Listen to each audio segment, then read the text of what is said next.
ভাইরাসের মারাত্মক হানা রাজ্যে।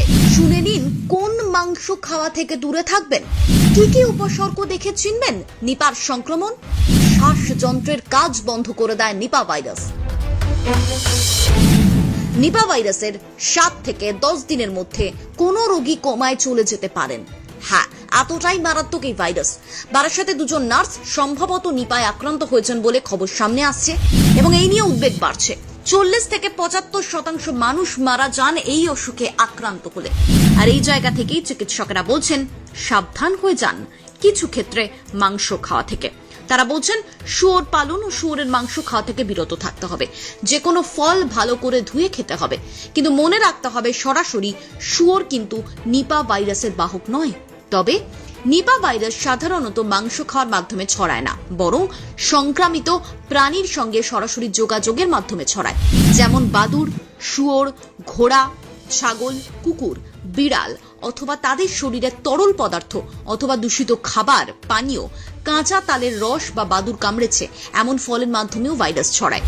সংক্রমিত খামার থেকে প্রাপ্ত শুয়োরের মাংস খেলে ভাইরাস ঢুকতে পারে মানুষের শরীরে। বাদুড় এর প্রাকৃতিক বাহক। ভাইরাস তাদের লালা, প্রস্রাব বা মলের মাধ্যমে ছড়িয়ে পড়ে। শুয়োররা দূষিত ফল বা ফলের রসকে সংক্রমিত হয়। এবার সংক্রমিত শুয়োরের কাছাকাছি থাকা মানুষেরা রক্ত, প্রস্রাব, লালা থেকে ভাইরাস সংক্রমিত হতে পারে। একই সঙ্গে N95 মাস্ক ব্যবহার করার কথা বলছেন বিশেষজ্ঞরা।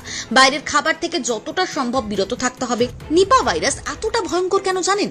কারণ এর কোনো ভ্যাকসিন নেই কোনো এর নির্দিষ্ট ওষুধ। তাই সকলেই জানতে চাইছেন কি কি উপসর্গ দেখে চিনবেন নিপার সংক্রমণ।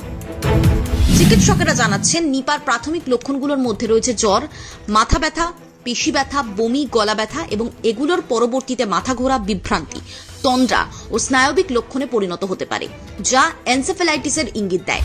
গুরুতর ক্ষেত্রে তীব্র শ্বাসকষ্ট, খিঁচুনি এবং কোমা পর্যন্ত হতে পারে। কখনো কখনো 24 থেকে 48 ঘন্টার মধ্যেই মৃত্যুর হার 40 থেকে 75 পর্যন্ত হতে পারে। ফল খাওয়ার আগে ভালোভাবে ধুয়ে নিন, প্রয়োজনে উপরের ছালটা ছাড়িয়ে খান। নিয়মিত হাত পরিষ্কার পরিচ্ছন্ন রাখুন। সংক্রমিত ব্যক্তিদের সঙ্গে ঘনিষ্ঠ সংস্পর্শ এড়িয়ে চলুন। অসুস্থ ব্যক্তিদের যত্ন নেওয়ার সময় সুরক্ষামূলক ব্যবস্থা ব্যবহার করুন। সম্ভাব্য সংক্রমণের পর কোনো উপসর্গ দেখা দিলে দ্রুত চিকিৎসকের পরামর্শ নিন।